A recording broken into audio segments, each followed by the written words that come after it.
Hello दोस्तों, आज हम सर्कुलेटरी सिस्टम के बारे में जानेंगे। ये वीडियो आपके लिए ज़्यादा बड़ी नहीं है, छोटी सी वीडियो है जिसमें आपको थोड़ा बहुत जो भी नॉलेज नहीं है ब्लड सर्कुलेशन को लेकर के कि हार्ट में कैसे फ्लो होता है उसके बारे में हम जानेंगे। तो सबसे पहले आपको ये पता होना चाहिए कि ह्यूमन के अंदर किस तरह का ब्लड सर्कुलेशन होता है। तो होता है closed circulation, closed blood circulation.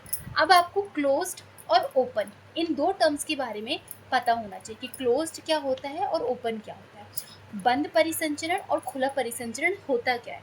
Closed परिसंचरण जो होता है, बंद परिसंचरण, ये किस तरह का परिसंचरण होता है जहाँ पर आपकी जो होंगी वेसल्स पाए जाएंगे। आप अपने ही हाथ पैर में देखोगे तो आपके अंदर ना छोटी छोटी सी धमनियाँ, शिराएं, आपकी जो ब्लू कलर की वेन्स वगैरह होती दिखती हैं। तो आपके अंदर ब्लड जो है धमनियों में, आपके अंदर ब्लड जो है शिराओं में बहता है, इसलिए आप कह सकते हो कि आपका क्लोज्ड ब्लड सर्कुलेशन होता है। ओपन ब्लड सर्कुलेशन क्या होता है, जैसे आपने कभी कॉकरोच को मारा होगा तो उसमें क्या होता है कि एक जगह पर पूरी बॉडी में ब्लड जो होगा फ्लो होता है। उसको आप मारोगे तो उसका वाइट कलर का ब्लड निकलता है। ठीक है, तो सबसे पहला पॉइंट ये क्लियर हो गया कि ह्यूमन में जो होता है बंद परिसंचरण तंत्र पाया जाता है। इसके बाद हम ये देखेंगे कि ह्यूमन में आप किस तरह से आप सर्कुलेशन होता है। तो दो तरह के सर्कुलेशन होते हैं, एक होता है सिंगल सर्कुलेशन और एक होता है डबल सर्कुलेशन। तो ह्यूमन के अंदर, मानव के अंदर जो होगा या फिर मैमल्स के अंदर जो होगा वो डबल सर्कुलेशन, अंदर किस तरह का सर्कुलेशन होता है। आपके सर्कुलेशन कैसे होते हैं, दो तरह से होते हैं। एक होता है सिंगल, मतलब कि जो एक बार में हमारा सर्कुलेशन होगा। एक होगा डबल सर्कुलेशन, यानी कि दोहरा परिसंचरण। तो मैमल्स के अंदर जो होंगे वो ये वाला सर्कुलेशन पाया जाएगा, मतलब दोहरा परिसंचरण तंत्र पाया जाता है। तो अब हमको यही सीखना, और जितने भी हमारे फिशेज होती हैं, रेप्टाइल्स होते हैं, उनके अंदर जो होता है सिंगल जो होता है परिसंचरण तंत्र पाया जाता है। अब हम इसके आगे बात करते हैं कि मनुष्य के अंदर किस तरह से ब्लड सर्कुलेशन होता है। ठीक है, तो हम सबसे पहले कुछ चीज़ों को जान जाते हैं। सबसे पहले धमनी, धमनी, शिरा और केशिका, इन तीनों के बारे में हमको पता होना चाहिए कि ये तीनों हैं क्या चीज़ें। धमनी क्या होती है, आपकी ऑक्सीजनेटेड, मतलब ऑक्सीजन वाली जो ब्लड होता है उसको लेके जाती है। ठीक है, लेकिन प्रश्न ये पूछता है कि क्या सभी धमनी आपकी ऑक्सीजनेटेड ब्लड को लेके जाती है। तो इसका आंसर होगा नहीं, क्योंकि फुसफुस धमनी एक ऐसी धमनी होती है जो कि आपकी डीऑक्सीजनेटेड ब्लड को लेकर जाती है। उसी तरह से आप बात करोगे शिरा, तो शिरा जो होती है ये डीऑक्सीजनेटेड ब्लड को लेके जाती है। तो इसका प्रश्न ये आएगा कि क्या सभी शिराएं डीऑक्सीजनेटेड ब्लड को लेके जाती है। तो इसका आंसर होगा नहीं, क्योंकि फुसफुस शिरा एक ऐसी होती है जो आपकी ऑक्सीजनेटेड ब्लड को ले जाती है। केशिका क्या होती है, केशिका जो होती है कि सबसे छोटी रक्त वाहिका होती है जो कि आपकी धमनी से शिरा को जोड़ेगी, धमनी से शिरा को जोड़ती है।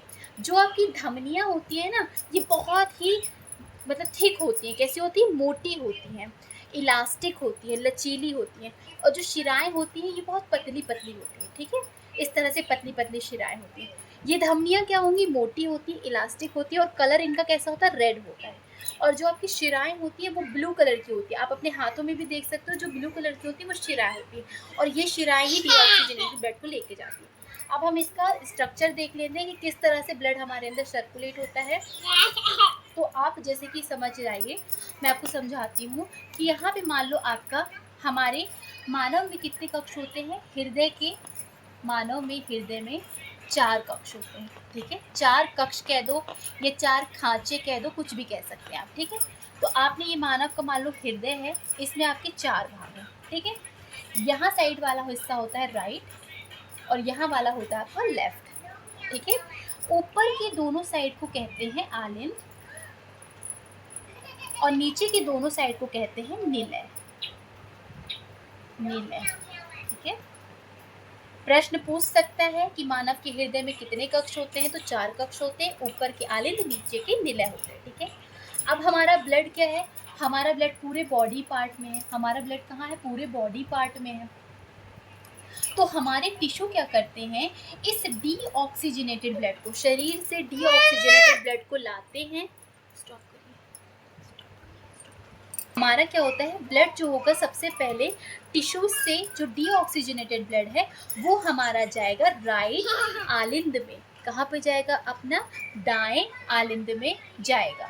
ठीक है, दाएं आलिंद से अब ये ब्लड कौन लेके आएगा, अशुद्ध है तो कौन लेके आता है, शिराएं लेके आती हैं। कौन लेके आएगा, शिराएं लेके आएंगी। अब ये ब्लड जो होगा शिराओं के द्वारा आलिंद में आया, फिर आलिंद से कहाँ जाएगा, निलय में जाएगा। तो यहाँ से वॉल्व होती है, इस वॉल्व में 2 छेद होते हैं, जिसे आप कहते 3 छेद होते हैं, जिसे आप क्या कहते हो, ट्राई कैप्सिड वॉल्व कहते हो। ठीक है, यहाँ से ब्लड गया हमारे निलय में, अभी भी ब्लड हमारा डीऑक्सीजनेट है। ठीक है, अब इस डीऑक्सीजनेटेड ब्लड के द्वारा यहाँ से जाता है हमारा लंग्स में। कहाँ जाएगा, अब ब्लड लंग्स में जाएगा। ये ब्लड को ले जाने का काम करेगी हमारी फुसफुस धमनी। हमने पढ़ा था कि धमनियाँ जो होती हैं शुद्ध रक्त ले जाती हैं, पर केवल एक धमनी होती है जो अशुद्ध रक्त लेके जाएगी, फुसफुस धमनी।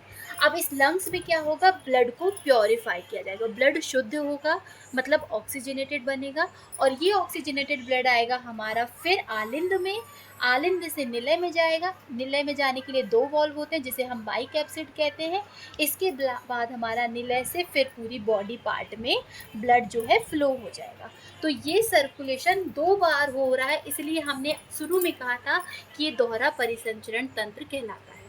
आई होप आपको ये समझ में आया होगा। Thank you so much.